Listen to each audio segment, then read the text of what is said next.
IIT CBI, जिसमें Pegasus का बड़ा रोल है। अब आपने जो बात कही है कि जो मोदी जी का आगमन हुआ है नेशनल सीन पर, उस पर हमने देखा था कि मोदी जी ने आते ही संसद की सीढ़ियों को दंडवत होकर प्रणाम किया, यानी कि संसदीय परंपराओं के लिए बहुत वो सम्मान करते हैं और संविधान की पुस्तक को उन्होंने जाके वे नतमस्तक हुए। लेकिन पिछले 9 सालों में जितना संसद और संविधान का उल्लंघन ही नहीं हुआ है, लेकिन उसको बलाए ताक रखने का प्रयास किया है, मैं समझता हूं कि भारत के आजाद भारत के इतिहास में कभी नहीं किया गया। जिस प्रकार से, एक छोटा सा उदाहरण आपको बता दूं, अभी जो संसद में 2 लड़के लोकसभा में ऊपर से कूदकर, नई लोकसभा में, जिससे कहा था कि यहां तो परिंदा भी पर नहीं मार सकता, उस संसद में 2 लड़के वहां से ऊपर से कूदते हैं और गैस छोड़ते हैं। ये तो गनीमत है कि जो गैस जो था वो नॉन टॉक्सिक नहीं था, और यही अगर जो टॉक्सिक गैस होता, और जैसे एक सारिन SARIN एक टॉक्सिक गैस होता है, अगर कहीं उस प्रकार का गैस होता तो 5 मिनट में संसद में जितने भी लोग थे उसमें से एक जीवित नहीं होता। लेकिन उसके बारे में न तो प्रधानमंत्री जी ने संसद में अपना बयान दिया, न गृह मंत्री जी ने दिया, जबकि आतंकवादियों का जो हमला हुआ था, जब प्रधानमंत्री अटल जी थे, वो प्रधानमंत्री आडवाणी जी थे, उस समय स्वयं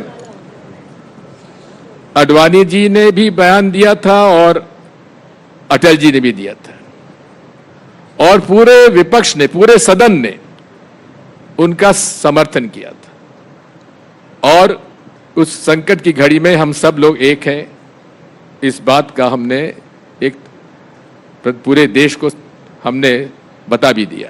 दिग्विजय जी, आपने लेकिन एक बात सुन लीजिए, अब ये पूरा नहीं किया मैंने। अब हमारी क्या मांग थी? हमारी मांग थी कि सदन में इस घटना के बारे में माननीय प्रधानमंत्री जी, या प्रधानमंत्री जी ना हो तो कम से कम गृह मंत्री तो बयान दे दें, आखिर हमारी क्या मांग गलत थी। और उसके बाद ये भी एक संसदीय परंपरा है कि जब भी संसद चल रही हो तब कोई भी माननीय मंत्री सदन के बाहर कोई बयान नहीं देगा। लेकिन गृह मंत्री जी ने और प्रधानमंत्री जी ने इस घटना का पूरा उल्लेख और बयान शासकीय पक्ष सदन के बाहर तो रखा, लेकिन सदन में नहीं रखा। यह भी संसदीय परंपराओं का उल्लंघन था। अब आप समझिए कि नरेंद्र मोदी जी, जिनका कि पूरा का पूरा एक 9 साल का इतिहास है कि ना उन्हें संसद की कभी परवाह की, ना उन्होंने कभी लोकतांत्रिक मूल्यों की परवाह की, और ना कभी उन्होंने उच्चतम न्यायालय के सुझावों की परवाह की।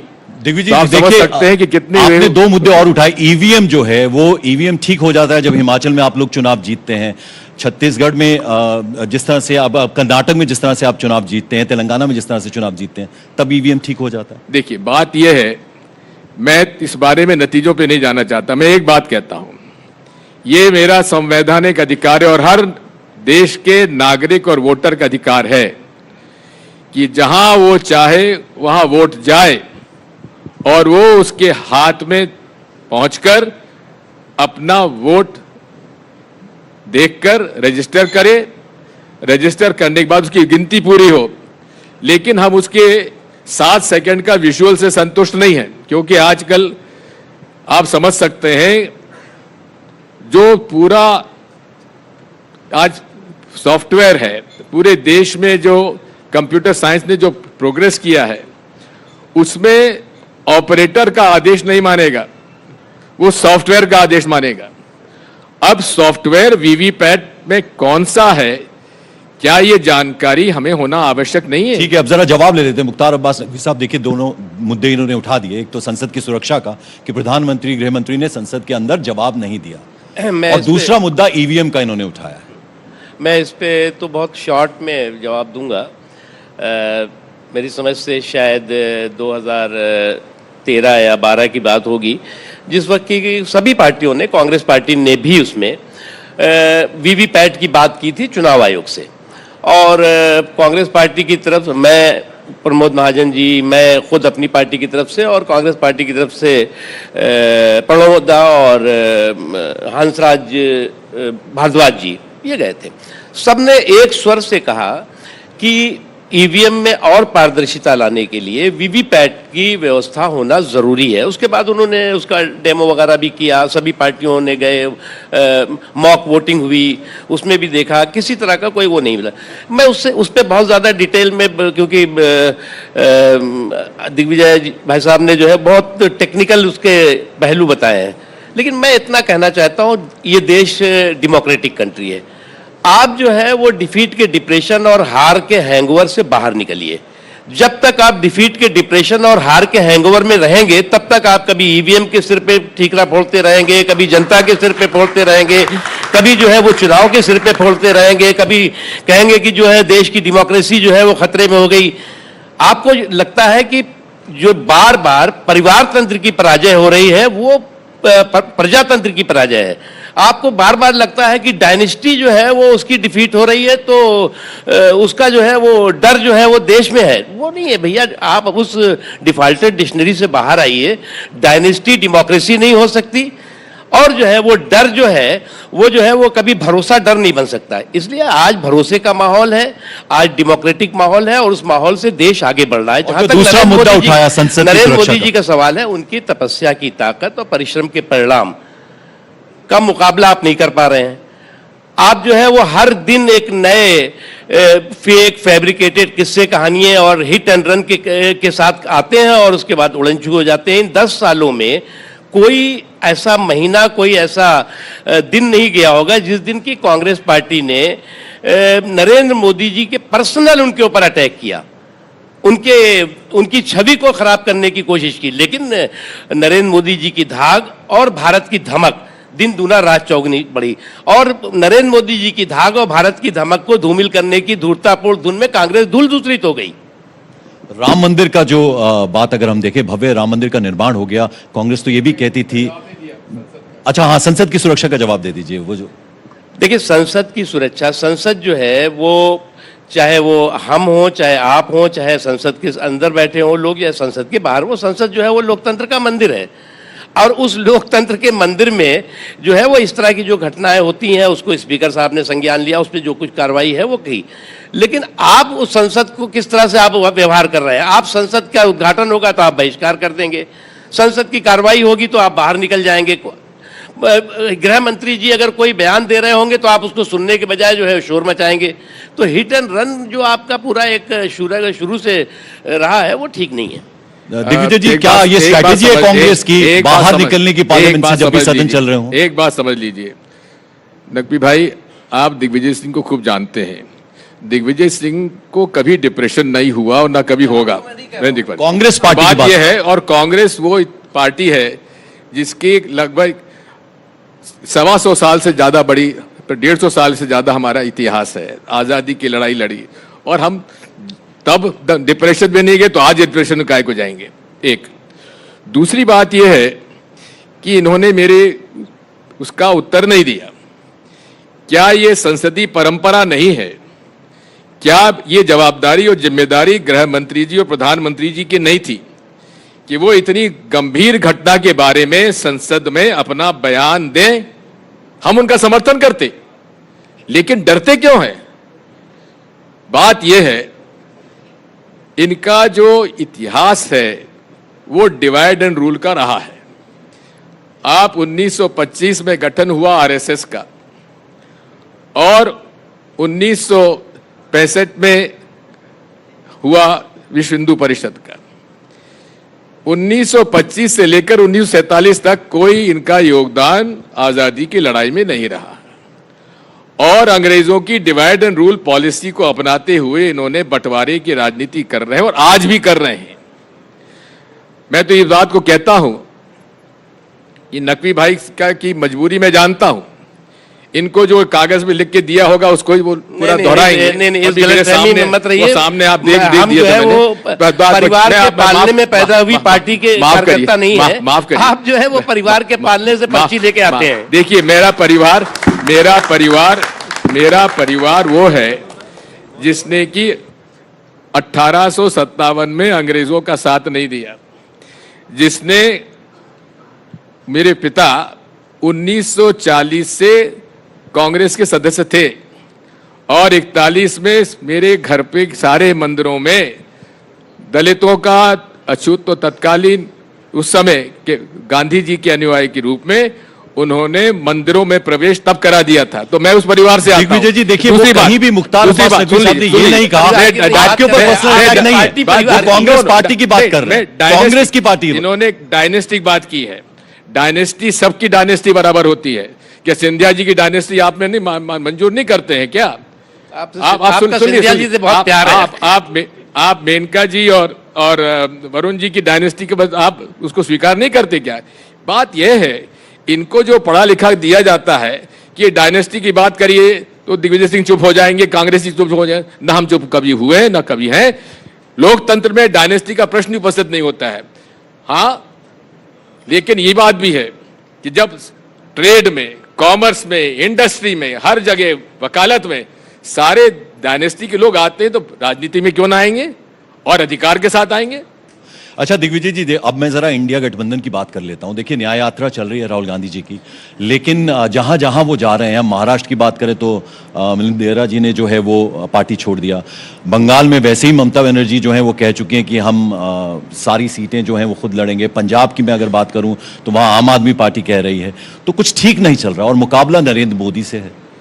बेकार आप इसको ज्यादा तरजीह दे रहे हैं। देखिए, स्टेट पॉलिटिक्स में और नेशनल पॉलिटिक्स में फर्क होता है। स्टेट के अपने अपने अलग अलग लोगों का, पार्टियों, रीजनल पार्टीज का एक अपना उनका वो कैरेक्टर रहता है और उनकी वजूद रहता है। इसलिए उसको आप इससे मिक्स मत करिए। नेशनल पॉलिटिक्स में इंडिया अलायंस के केवल जेडीयू जो है वो नीतीश कुमार जी बाहर गए हैं। और मैं आपको फिर याद दिला दूं, नीतीश कुमार जी ने 2019 का चुनाव किसके साथ मिलकर लड़ा था? इनके साथ लड़ा था। और उस समय ऐसा खेल हुआ कि बिहार की सारी सीटें ये लोग जीत गए, अलायंस, जेडीयू, बीजेपी और एलजेपी, और केवल एक सीट कांग्रेस को मिली। आरजेडी, राष्ट्रीय जनता दल, जिसका कि अपना अलग अस्तित्व है, एक भी सीट नहीं जीत पाए और हार का मार्जिन 1.5 से 2 लाख और 3 लाख तक पहुंचा। बात वही है, हमारी तो मांग यही है कि इसमें लोकतंत्र में सबसे बड़ी जवाबदारी, जिम्मेदारी होती है सफल लोकतंत्र की fair, free and transparent election process. अब माननीय चुनाव आयोग का हमारे साथ जो व्यवहार देख लीजिए। 28 राजनीतिक दलों ने, हमने उनसे कुछ प्रश्न किए हैं, हमें समय दे दीजिए। 6 महीने से लगातार हम लोग चिट्ठियां लिख रहे हैं, हमको उन्होंने मिलने तक का समय नहीं दिया। आखिर इतना ईवीएम से प्रेम क्यों है नकवी जी आपकी ईसीआई इलेक्शन कमीशन को? और उच्चतम न्यायाधीश जी का ये सुझाव था कि selection of members in the election commission, that committee should also have the chief justice of India. भाई इसमें ऐतराज क्या था? निष्पक्षता से ही लोकतंत्र, निष्पक्ष चुनाव से ही लोकतंत्र मजबूत होता है। और उन्होंने क्या किया कि नहीं, पहले तो संसद, हमारे विपक्ष को पूरे को बाहर भेजा और वो बिल पास करा लिया जिसमें प्रधानमंत्री स्वयं और उनके मनोनीत द्वारा मंत्री उसके सदस्य होंगे। यानी अब जरा जवाब में बहुत सारी चीजें आपने इलेक्शन कमीशन उनके कहने से चले और ईवीएम उनके कहने से वोट डलवाए और चुनाव में नतीजे दे, ठीक है। यही नकवी साहब इनका देखिए बहुमत का कारण है। आरोपों का ढेर लगा दिया दिग्विजय सिंह जी ने। ये मेरा ईवीएम की अधिकार बात है, उन्होंने कर ये दी। मेरा अधिकार बिल्कुल है। अधिकार है, तो जरा आप जवाब भी ले लें सर। ईवीएम की बात कर ली उन्होंने कहा कि ईडी, सीबीआई, ये तमाम एजेंसीज जो हैं वो उनका दुरुपयोग आपकी पार्टी कर रही है, और राम मंदिर तक को ये कह दिया गया कि वो चुनावों के मद्देनजर वो सारा आयोजन किया गया, ये भी कह दिया गया है। तो इन सब पर क्या जवाब है सर आप? देखिए, पहली बात यह है कि दिग्विजय भाई साहब ने जो है वो भी बहुत विस्तार से गुजरात, बिहार का चुनाव, ये चुनाव, वो चुनाव, जितने भी पिछले 10 सालों में चुनाव हुए उन सबका विश्लेषण किया। तो अभी तो आपको विश्लेषण का समय मिलेगा 2024 में, मई जून के बाद जो है जब चुनाव का ये रिजल्ट आएगा तो खूब विश्लेषण करिएगा कि फिर क्यों हारे आप, वो तो बात की चीज़ है। आज की तारीख में मैं ये मान के चलता हूं कि देश में जो मूड है, माहौल है, उस मूड और माहौल को कांग्रेस पार्टी समझने में नाकाम रही है, और उसको ये बात एहसास नहीं हो रही है कि वो जो जिन नरेंद्र मोदी जी के सामने चुनाव के मैदान में है, उन नरेंद्र मोदी जी की तपस्या की ताकत और परिश्रम का परिणाम क्या है। आज नरेंद्र मोदी जी जो है वो कोई परिवार के पालने से पैदा होकर के, जो आपने कहा ना डायनेस्टी, बिल्कुल सही है। डायनेस्टी की जब हम बात करते हैं तो आपके यहाँ की जो डायनेस्टी है और जो और लोग आपने नाम बताए, कोई इनमें से ऐसा नहीं है जो ये कह सके कि वो प्राइम मिनिस्टर बनेगा, कोई ऐसा नहीं है जो कह सके कि हमें एमपी का टिकट भी मिलेगा। लेकिन जो कांग्रेस पार्टी में डायनेस्टी है वो तय करेगी कि उसे कहाँ से चुनाव लड़ना है, वो तय करेगी कि वो प्रेसिडेंट बनेगा कि नहीं बनेगा, वो तय करेगा कि उसे प्रधानमंत्री का उम्मीदवार बनना है कि नहीं बनना है। तो आज आप कहते हैं जी हम 200 साल की, 100 साल की पार्टी है, ग्रैंड ओल्ड पार्टी, कभी मुल्क की पार्टी थी, आज मोहल्ले की महंगी हो गई है।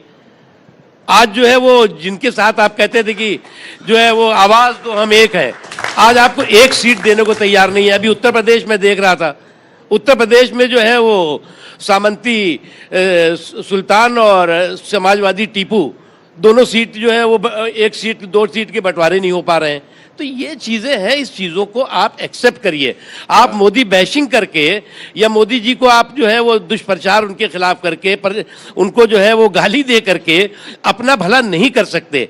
आपको अपना भला करने के लिए सकारात्मक, रचनात्मक सोच के साथ जो कुछ भी आपने इन 10 सालों में गलतियां की हैं, देखिए मोदी जी को जनता ने जनादेश दिया है, आपने जुआल का जमघट जरूर इकट्ठा किया, लेकिन वो भी अब जनादेश के पनघट तक पहुंचने वाला नहीं है। जरा राम मंदिर का भी बता दीजिए ना। राम मंदिर कहा जाता है कांग्रेस की तरफ से लगातार कि वो चुनाव को देखते हुए है, और लाल कृष्ण आडवाणी जी को भारत रत्न मिला, वो भी चुनाव को कहीं ना कहीं ध्यान में रखकर इस तरह के आरोप भी लग रहे हैं। बहुत बहुत बात आती है 91 के प्लेसेस ऑफ वर्शिप एक्ट की।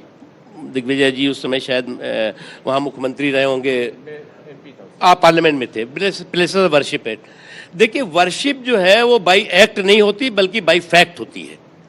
मैं मुझसे अगर आप पूछेंगे, आप जो है विदेशी, किसी भी विदेशी आक्रमणकारी की क्रिमिनल, कम्युनल, क्रूर करतूत पर कानूनी जो है कवच नहीं दे सकते उसको। और इस देश में आप जो है वो इस देश में जो है वो लगभग 80% से ज़्यादा हिंदू हैं, 6,45,000 टेम्पल्स हैं, और लगभग 12 करोड़ जो है वो मुसलमान है, 6 लाख मस्जिदें हैं। तो इस देश का कहाँ सेकुलरिज्म खतरे में हो गया, जो कांग्रेस पार्टी और जो उनके जो सेकुलर सूरमा चिल्ला चिल्ला करके लोगों में भय और भ्रम का माहौल पैदा कर रहे हैं। इसलिए जो भी विदेशी आक्रमणकारियों ने जो भी क्रिमिनल, कम्युनल, क्रूर करतूत की है, उस पे कानूनी जो है वो कवर नहीं हुआ हो सकता। इसलिए मैंने कहा कि प्लेसेस ऑफ वर्शिप एक्ट से नहीं बल्कि फैक्ट से देखनी चाहिए। ठीक है दिग्विजय सिंह जी, नकवी साहब, हमारे पास वक्त की थोड़ा कमी है, बिल्कुल हमारे मेहमान अगले मेहमान आ चुके हैं, बस जरा आप ये बता दीजिए। मैं बस आपसे एक ही बात कहूंगा जी, हम सब राम भक्त हैं, और मैं जहां का रहने वाला हूं उसका नाम भी राघवगढ़ है।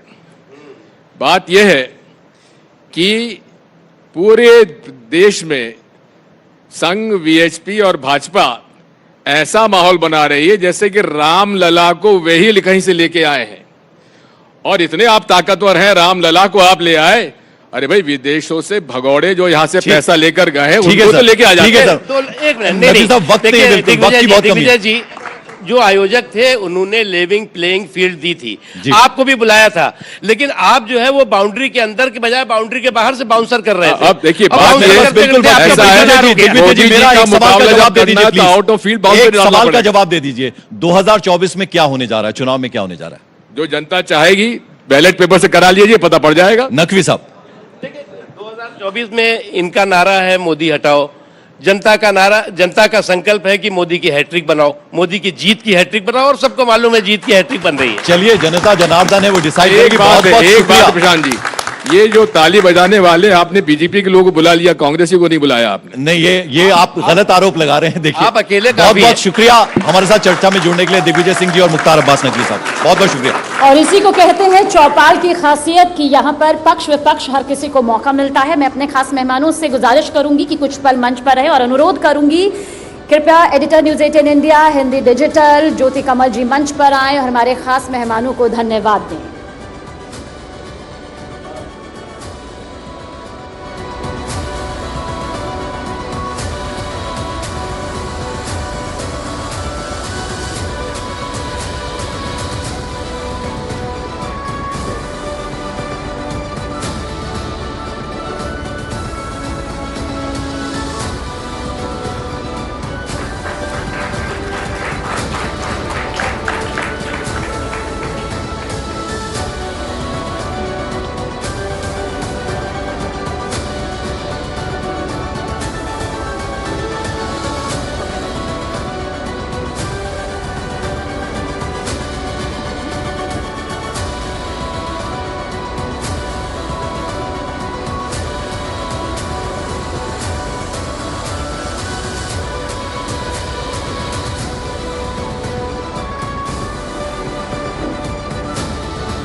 विकसित भारत का सपना कैसे होगा साकार, बताएंगे वो जिनका है जनता से सीधा सरोकार। करेंगे बातचीत, सुलझाएंगे सारे सवाल, जब नए अंदाज में सजेगी न्यूज 18 इंडिया चौपाल।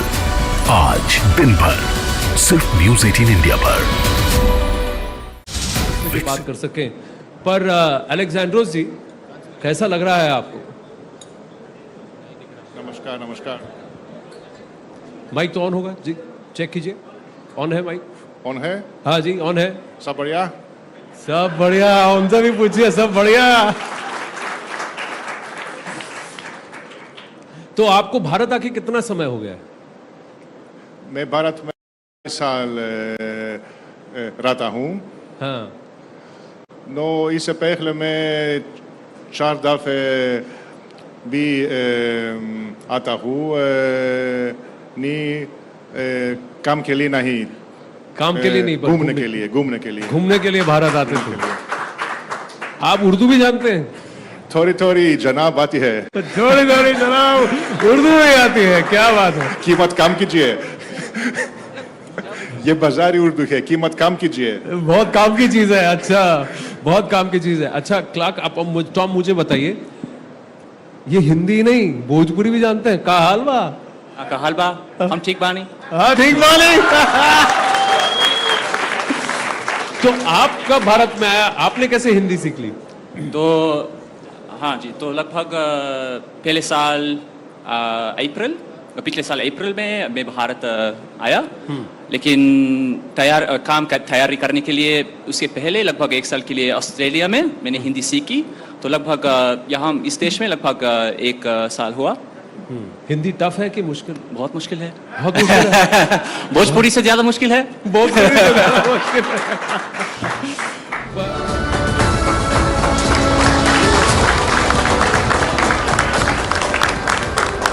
और आप देख रहे हैं देश का number 1 Hindi news channel news 18 India, और सबसे बड़ा मंच, सबसे बड़ी चौपाल अब भी जारी है, यानी न्यूज 18 इंडिया चौपाल। अब जो स्टेज पर इस सबसे बड़े मंच पर आने वाले हैं वो बेहद खास है, उनका हर अंदाज खास है, उनके शब्दों और अभिनय में भावना है, जान है। वो सिर्फ फिल्मों के ही नहीं, हर मंच की आन बान शान है। तालियों की गड़गड़ाहट से स्वागत कीजिए आशुतोष राणा जी का। और उनके साथ बातचीत करने के लिए मेरे सहयोगी पंकज भार्गव मौजूद हैं मंच पर।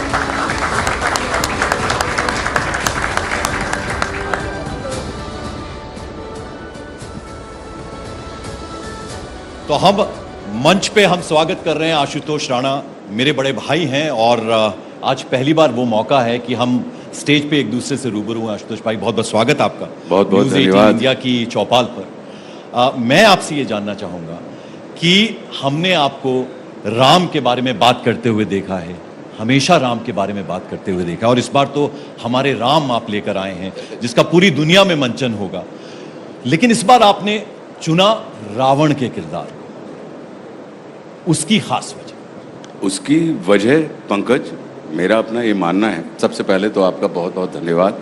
ये सत्य है कि मंच के ऊपर हम लोग पहली बार ज़रूर मिल रहे हैं, लेकिन 2007 में जब अर्धकुंभ हुआ था इलाहाबाद में, तो हम लोगों ने कुंभ के भीतर कहीं ना कहीं एक दूसरे के साथ बात की थी पत्रकारिता के तौर पर।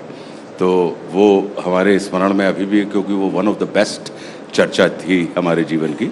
रावण के जिस किरदार की आप बात कर रहे हैं, मेरा ये मानना है कि अगर राम को आपको सही तरीके से जानना है तो आपको रावण के मार्ग से आप निश्चित रूप से जान सकते हैं, क्योंकि जो पुण्यात्मा होते हैं वो परमात्मा का स्मरण तो कर सकते हैं, लेकिन जो पापात्मा होता है वो परमात्मा का स्फुरण करता है। पुण्यात्मा भले ही परमात्मा को पहचानने में कहीं चूक कर दे, लेकिन मेरा अपना ये मानना है कि पापात्मा जो है वो परमात्मा को बिल्कुल अंधेरे में भी पहचान लेता है कि ये परमात्मा है, क्योंकि उसका पूरा चित्त, चरित्र और चिंतन जो होता है वो परमात्मा के प्रति उनकी जागरूकता के भाव से भरा हुआ होता है। तो मेरा ये मानना है कि रावण के रास्ते पे चल के आप राम तक पहुंच सकते हैं। कुछ लोग, क्या होता है पंकज, कि कुछ लोग जुड़कर लड़ते हैं और कुछ लोग लड़कर जुड़ जाते हैं। तो रावण जो है वो लड़कर जुड़ने वाला व्यक्ति है, और परमात्मा का सानिध्य ये है, मेरा अपना ये मानना है कि मर्यादा पुरुषोत्तम श्री राम का सानिध्य जो होता है, आप किसी भी तरीके से उनसे मिलें वो आपको निशंक ही करते हैं। इसलिए लिखा गया है कि अपने प्यारे राम को रीझ भजो या खीज, खेत पड़े बढ़ जात है उल्टो सीधो बीज। तो ये वाली जो बात है, तो मेरा अपना यही मानना है कि उनका जो सानिध्य होता है वो आपको निशंक करता है, चाहे आप किसी भी भाव, भाषा या व्यवहार के माध्यम से उनके संपर्क में आते हैं। और जब रावण का जिक्र होता है तो रावण ने सीता जी को कभी छुआ तक नहीं। रावण शिव भक्त थे, उन्होंने शिव की तपस्या की, 10 शीश का उनको वरदान भी मिला, और शायद राम के हाथों मरकर वो मोक्ष पाना चाहते थे। तो रावण को अगर उस तरीके से देखे तो प्रकांड पंडित थे रावण। जी, बहुत अच्छी बात आपने कही कि अब देखिए आप कितना विलक्षण किरदार है, और अगर परमात्मा श्री राम और त्रिलोक विजेता रावण के व्यक्तित्व के ऊपर अगर हम दृष्टि डालें तो हम ये पाएंगे कि एक की उपासना, रावण की उपासना, दोनों ही शिव उपासक थे, परमात्मा श्री राम भी और रावण भी। रावण की उपासना में कामना थी और राम की उपासना में भावना थी। तो जब आप कामना से प्रेरित होकर किसी की उपासना करते हैं तो आपका आराध्य आपको वो देता है जो आराधक चाहता है, लेकिन जब आप भावना से प्रेरित होकर आप किसी की उपासना करते हैं तो आपका आराधक, आपका आराध्य आपको वो देता है जो आराध्य चाहता है। तो ये एक जो बेसिक अंतर, रावण को शिव से चाहिए था लेकिन राम को शिव चाहिए थे। तो शिव से चाहिए वाली स्थिति में आवश्यक नहीं है कि जो आपको शिव से मिले उसमें शिव भी मौजूद हो, लेकिन अगर आपको शिव चाहिए हैं तो जहां पर शिव हैं तो जो कुछ भी शिव के पास है वो आपके पास स्वस्फूर्त तरीके से उपलब्ध हो जाता है।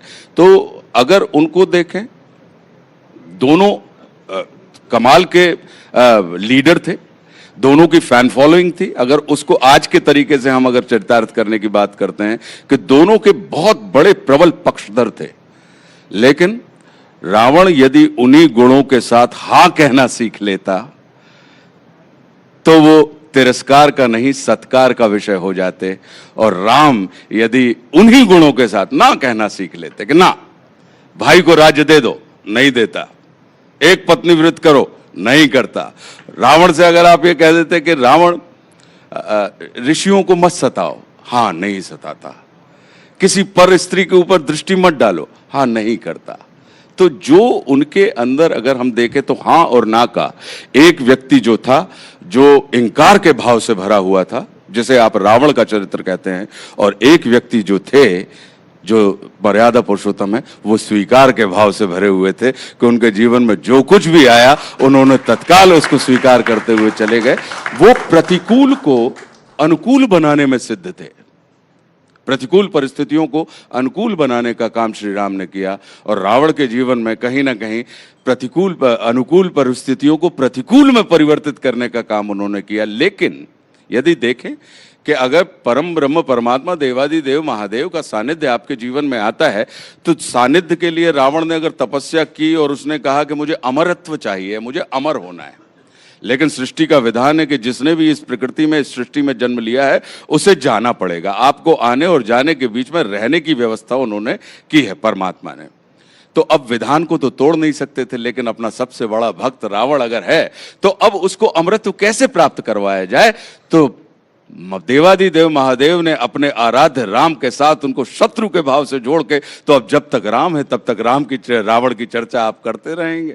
आपसे बातचीत में हमेशा ये जिक्र होता है आशु भाई कि आप त्रेता युग का जिक्र करते हैं, आप द्वापर युग का जिक्र करते हैं और फिर सतयुग और कलयुग का जिक्र करते हैं, यानी राम रावण तब से साथ साथ हैं जी, हमेशा जिक्र करते हैं आप। जी बिल्कुल, मेरा अपना ये मानना है कि दशरथ के पुत्र है। अगर इसको हम उपमा उपमेय अलंकार में लें तो दशरथ क्या, हमारे जो 5 ज्ञानेंद्रियां, 5 जननेंद्रियां, ये जो हमारा शरीर है ये 10 इंद्रियों से भरा हुआ है। तो ये दशरथ है, ये रथ है जो 10 चीजों के द्वारा नियंत्रित होता है। कौशल्या उनकी मां है। दशरथ की 3 रानियां थीं। कौशल्या का अर्थ होता है कुशलता, कैकेयी का अर्थ होता है कर्मठता और सुमित्रा का अर्थ होता है मित्रता। यानी कुशलता के लिए आपको क्या चाहिए? युक्ति। कर्मठता के लिए आपको क्या चाहिए? शक्ति। और मित्रता के लिए आपको क्या चाहिए? भक्ति। तो यदि आपका हमारे अपने इस दशरथ के अंदर यदि हम युक्ति, भक्ति और शक्ति के साथ वैसा संयोजन स्थापित कर पाए तो हमारे जीवन में राम अर्थात ज्ञान रूपी राम प्रकाशित हो जाएगा। वो जन्म ले लेंगे और हमारी ये जो पूरी की पूरी जो देह है वो कहीं ना कहीं अयोध्या में परिवर्तित हो जाएगी। क्योंकि यदि राम जन्म लेते हैं तो अयोध्या में लिया ना, और अयोध्या का अर्थ ही होता है जिसे युद्ध में जीता ना जा सके। तो मतलब युद्ध यानी जो हमारे अंदर जो कॉन्फ्लिक्ट चलता रहता है, द्वंद्व चलते रहते हैं, तो अगर वो द्वंद्व समाप्त हो गए, आप निर्द्वंद हो गए, तो इसका मतलब है कि रोम रोम में प्रकाशित होने वाली जो चेतना राम है वो कहीं ना कहीं आपके पास आ जाएगी। और राम अगर आ जाएंगे तो लक्ष्मण यानी लक्ष्य के प्रति उन्मुख मन आपके साथ पीछे पीछे चलता रहेगा। फिर आपके पास भरत, तो बोले भरत मतलब भाव से भरा हुआ, भाव से रथ, एक ऐसा